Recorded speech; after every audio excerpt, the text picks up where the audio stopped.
Hey guys, நான் கோகுல். இன்னைக்கு இந்த வீடியோல எதை பத்தி பார்க்க போறோம்னா, தளபதி விஜய் அவர்கள் இருக்காங்க பாத்தீங்களா? ஸோ அவர் மீது வன்மத்தை கக்கணும். அவரை பத்தி இந்த சோசியல் மீடியாவுக்குள்ள ஏதாச்சும் ஒரு சர்ச்சை கருத்தை கிளப்பி வேணும் அப்படின்ட்டு ஒரு சில விஷயக்கிருமிகள் இருந்துகிட்டே தான் இருக்கானுங்க. ஸோ அவர் மேல எப்படியாச்சும் வன்மத்தை கக்கிடுறானுங்க. ஸோ நேத்திக்கு முந்தின நாள் நம்மளால கண்டிப்பா மறக்க முடியாத ஒரு நாள். ஏன்னா கேப்டன் விஜயகாந்த் அவர்கள் காலமானாரு. அவர் தமிழ் சினிமாவுக்கும் தமிழ் மக்களுக்கும் நிறைய தொண்டு ஆற்றி இருக்கக்கூடிய ஒரு முக்கியமான ஒரு தலைவர். ஸோ அந்த அளவுக்கு ஒரு நல்ல தலைவனுங்க. எனக்கெல்லாம் ரொம்ப ஏக்கமா இருக்கு. ஸோ அந்த தலைவனை ஒரு வாட்டியாச்சு சிஎம் ஆக்கியிருக்கலாமே அப்படிங்கிற ஒரு ஆதங்கம் எனக்கு இருந்துகிட்டே தான் இருக்கு. ஸோ தமிழ்நாடை தாண்டி உலக அளவில் இருக்கக்கூடிய விஜயகாந்த் அவர்களை நேசிக்கக்கூடிய அன்பு உள்ளங்கள் கனத்த இதயத்தோடு இருந்துகிட்டு இருக்காங்க. ஸோ நல்ல தலைவன் மறைஞ்சிட்டாரு அப்படிங்கிற ஒரு ஒரு ஒரு வடு இப்பவும் மனசளவுல இருந்துகிட்டே இருக்கு. அந்த அளவுக்கு ரொம்ப கஷ்டமா இருக்கு மனசு.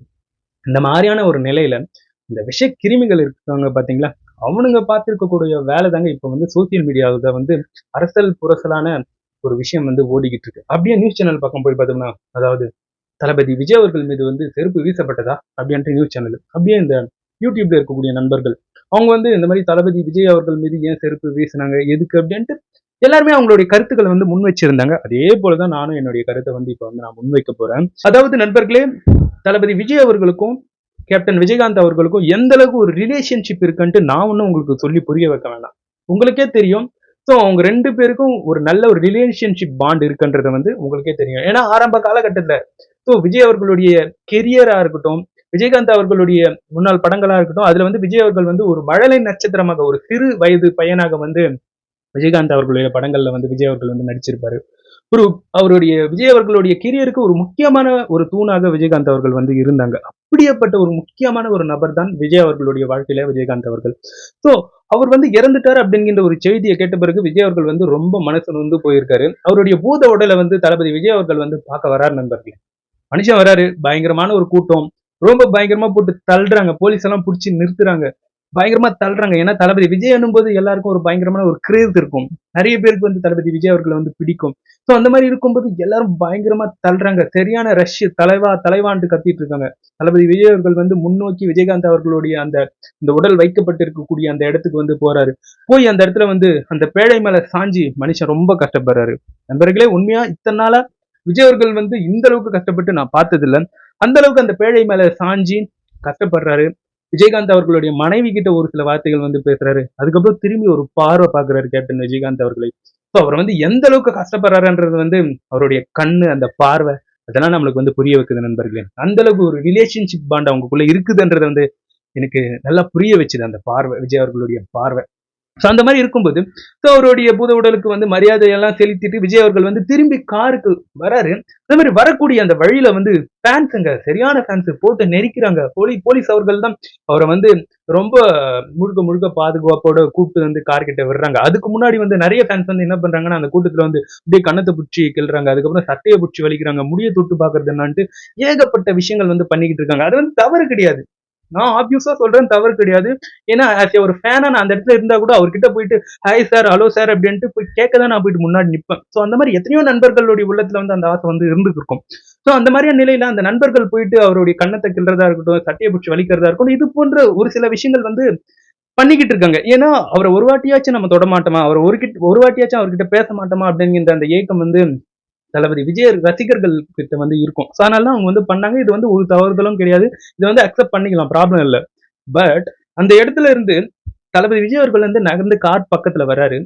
திடீர்னு ஒரு செருப்பு பாஸ் ஆகுதுங்க. ஒரு சில வீடியோஸ்ல பார்க்க முடிஞ்சது, ஒரு சில வீடியோஸ்ல பார்க்க முடிஞ்சது. கிளியரா சொல்லிடுறேன்.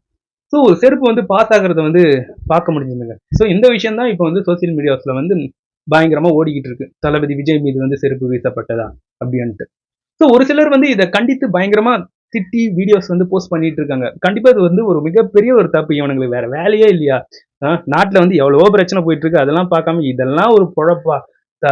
கேப்டன் விஜயகாந்த் அவர்கள் இறந்து போனது எப்பேற்பட்ட ஒரு ஒரு வடு அது. ஸோ அதை நினைச்சு மனசு எல்லாம் எந்த அளவுக்கு வலிக்குது. அந்த இடத்துல போயிட்டு இந்த மாதிரி பண்ணலாமா அப்படின்ற ஏகப்பட்ட ஆதங்கம் எனக்குமோ இருந்துகிட்டே தான் இருக்கு. நண்பர்களே, ஒரு சில நண்பர்கள் சொல்லிக்கிட்டு இருக்காங்க, அது உண்மையான வீடியோவே கிடையாது, அது ஒரு ஃபேக்கான வீடியோ. தளபதி விஜய் மேல வன்மத்தை கக்குவதற்கு ஒரு சில விஷக்கிருமிகள் பார்த்திருக்கக்கூடிய வேலை தான் அது அப்படின்ட்டு ஒரு சில நண்பர்கள் சொல்லிக்கிட்டு இருக்காங்க. என்ன பண்ணாலும் ஏன் இந்த மாதிரி வன்மம்? ஏன் தளபதி விஜய் மேல வந்து இந்த அளவுக்கு உங்களுடைய வன்மத்தை வந்து கக்குறீங்க? இதால உங்களுக்கு ஆதாயம் என்னப்பா?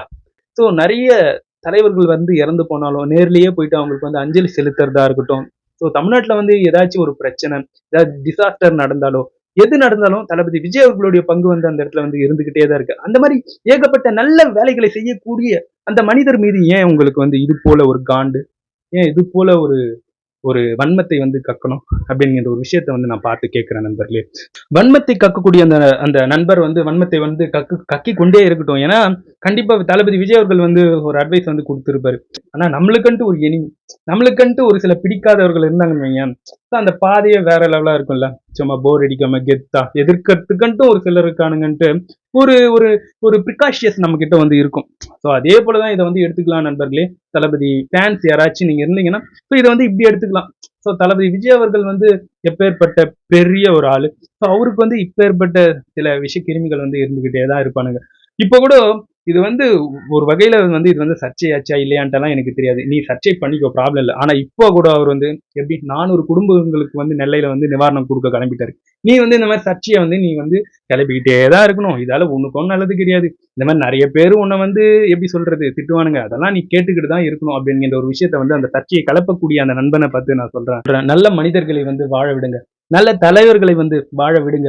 அப்படிங்கின்ற ஒரு குரலை வந்து ரொம்ப உயர்த்தி கூறுறேன். ஏன்னா, இந்த மாரி நெறைய விஷயங்கள வந்து நம்ம அறியாமலேயே நல்ல தலைவர்கள், கேப்டன் விஜயகாந்த் அவர்கள் போன்ற நல்ல தலைவர்கள் வந்து நம்ம வந்து இழந்து இழந்து நிக்கிறோம். இந்த மாரி நெறைய தலைவர்கள் வந்து நம்ம ஊருக்குள்ள வந்து இருந்துகிட்டே தான் இருக்கானுங்க. இந்த மாரி சர்ச்சைய கலப்பக்கூடிய சர்ச்சைவாதிகளின் மூலமாக தான் அவங்க வந்து அப்படியே நம்மளுக்கு வந்து இடம் தெரியாமல் போகிறார்கள். தயவு செஞ்சு நண்பர்களே டிஸ்ட்ராக்ஷன் ஆகாதீங்க.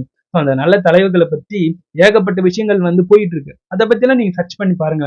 இதெல்லாம் ஒரு மேட்டரே கிடையாது. இது போன்ற சர்ச்சைய கிளப்புறதெல்லாம் இவனுங்க பண்ற வேலை. அந்த அந்த சர்ச்சையெல்லாம் ஒண்ணும் இல்லாம போயிடும். அந்த நல்ல தலைவனுங்க பண்ணக்கூடிய அந்த வேலைய பத்தி கொஞ்சம் நம்ம போய் பார்த்தோம்னா. ஸோ அந்த மாரி தளபதி விஜய் அவர்கள் வந்து ஏகப்பட்ட விஷயங்கள வந்து பண்ணியிருக்காரு. ஸோ அதெல்லாம் போய் பாருங்க. இன்னமும் பண்ணிக்கிட்டு தான் இருக்காரு. இன்னமும் பண்ண தான் போறாரு.